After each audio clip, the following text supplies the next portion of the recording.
Hello， 大家好，我是安迪，欢迎来到我的频道。关注我的频道，免费福利送不停。很多小伙伴在录视频的时候呢，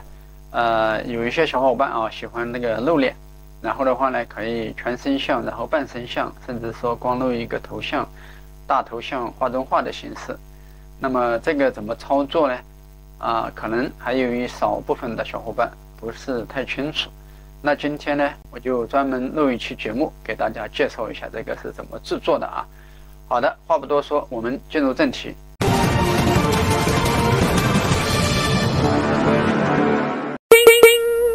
我们来到 OBS，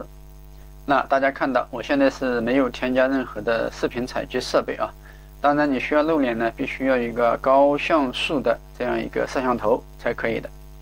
那么我们在这个场景1这个地方，为了演示画中画效果呢，我先在这个地方再添加一个场景添加一个场景，然后我们也是一样，再添加一个显示器采集在这一边。好的，那这两个现在是一样的都是显示器采集。那么我们在这个场景1这一边呢，我们尝试添加一个什么视频采集设备。就是你安装在电脑上的一个摄像头。好的，就是这样一个那么这个设备来讲的话呢，你就有几个你就选几个，想用哪一个就选哪一个。那有些小伙伴呢，可能最少安装2个一个这个整个这个大范围的，另外一个是这个小头像的。我们点确定。好的，我们给它呢缩小一点缩小一点。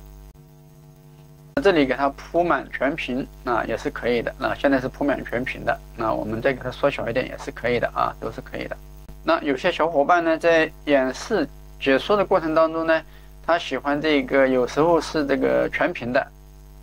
有时候是这个缩小的，对吧？那么这样的话呢，来回切换这样来回拉大拉小很不方便，对不对？很不方便。那怎么办呢？他可能会需要这个第二个场景。那打比方，我们到第二个场景这边来，那这一边的话呢，它是没有这样一个摄像头的那我们假设添加一个摄像头的话，那大家看到添加一个摄像头的话，它也是没有图像的。那为什么呢？因为它同一个摄像头只能供一个场景使用。那么这个时候怎么办呢？我们回到场景1然后这个地方有这个摄像头的时候呢，我们在这个视频采集设备这一边，我们点右键，然后点上面这边一个复制，复制完了到场景2这一边呢，我们给它粘贴一下这个地方给它粘贴一下。好的，大家看到现在的话是场景1跟场景2都是一样的了，都是一样的了。那场景2这个呢，我们可以给它怎么样？给它拉大一点甚至拉全屏都可以那场景1的时候呢，是一个小头像，那这个小头像呢也是可以随便放哪里都行的全屏可以设置。那么这个时候的话呢，你想要大屏你就点场景2，你想要小屏的头像呢，你就点这个场景1，那这样就可以了。那么这个只是满足一个这个全屏跟缩小的这个头像的一个显示。那有些小伙伴呢说这个小头像的话我只需要一个头像就行了，那边上的场景呢我不需要我不需要。那么这个怎么设置呢？那么今天的话呢，我给大家介绍这个头像画中画的方式。那么下一期视频呢，我会给大家介绍一个这个抠图的形式抠图的形式，只显示你的人的形象，在这一边背景都没有了。好的，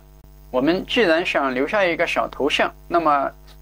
意思就是把周边的这些东西呢都给它去掉那么这个都需要一个什么蒙版。那各位小伙伴在视频剪辑的时候经常用到蒙版，在这边也是一样的我们在这一边呢点右键，然后这个地方添加一个滤镜到这边以后呢，我们点这个加号，这个地方有一个什么图像蒙版跟混合，我们点一下，这里点确定，然后这个地方类型这边它是阿尔法蒙版，阿尔法蒙版颜色通道，我们点击一下，我们选第二个阿尔法蒙版跟阿尔法通道，我们点一下，点一下以后，这个路径来讲的话，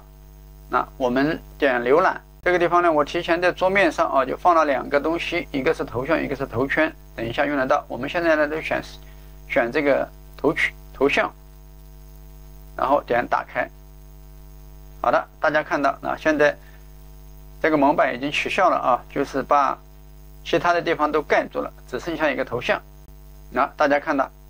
那么场景2同时也是一样的啊，也是一样的，把周围的东西都盖掉了，只剩了一个头像。这个头像也是一样啊，你可以这个每个地方都可以拉啊，我习惯放在右下角。那有的小伙伴眼尖呢，你都看得到，在场景2的时候呢，现在也只剩下一个大头像了。那么有些小伙伴说，我在这个场景2这一边呢，我希望是全景的，因为这个场景2呢也是共用场景1的一个摄像头，所以我们在场景1这个摄像头这一边呢弄了蒙版以后，那场景2它也是一个蒙版，那也就是说背后面的其他的地方呢就显示不到了啊。那假设小伙伴想把它显示出来，那可能只有你再增加一个摄像头，用另一个摄像头来显示全景，那么这个摄像头呢就显示一个缩小的头像就可以了。那有些小伙伴说，这个想要头像这个边框呢，就是边缘呢更明显的话啊，可以再给它加一个什么那个光圈啊，光圈。那这个时候的话呢，我们就点这个加号，这边有一个什么图像，我们点确定，然后这个地方呢，我们浏览，把桌面上这个头圈给它加上去啊，加上去，然后我们点确定，确定以后，那这个圈圈来讲的话啊，现在还是中间是绿色的，变成一个圈圈。那么我们现在需要用什么？给它增加一个滤镜，我们点滤镜，我们这个地方点加号，这里给它点一下色度键，我们给它添加一个色度键。好的，这个色度键默认是绿色的啊，默认是绿色的，我们也是要选绿色，因为我们这个光圈中间是绿色的。那么现在一点的话呢，这个光圈中间都变黑了啊，变黑了。好了，好的，大家看到啊，这样一个光圈可以活动，我们给它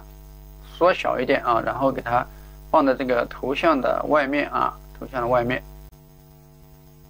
太大了，我们再缩小一点。好的，我们把这个光圈呢照在我们头像的外边啊。但是这个时候呢，它们两个是分离的啊，大家看到啊，这两个是分离的。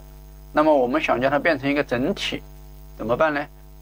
我们把这样一个光圈给它移到什么头像的这个边上啊，位置调合适。调合适以后，我们在这个地方呢，按住键盘上的 Ctrl 键，然后鼠标点这个视频采集设备。好的，我们把它两个都选了，两个都选了以后的话，我们点右键，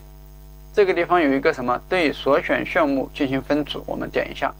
好的，这个分组的话，我们给它取个名字啊，就叫头像画中画。好了，那这个时候的话呢，这两个就合成一个了啊，合成一个了。那这一个的话，你随便放在屏幕哪个地方都行啊。那我习惯还是放在右下角这个地方就行了。那么这个大小呢，也可以同时拉大拉小，同时拉大拉小都是可以的。那么这个时候的话呢，就是一个画中画的个头像在右下角，然后屏幕还是屏幕啊，你可以在屏幕上这样一个演示你的任何内容都是不影响的。好的，本期视频呢就介绍到这里。我们介绍了在两个场景当中，一个大场景，一个小头像，可以在这个录视频的时候呢相互切换。另外来讲，把这个小头像呢给它设置成一个圆形，然后加一个光圈的形式啊，更好看一点。好的，感谢观看，我们下期视频再见。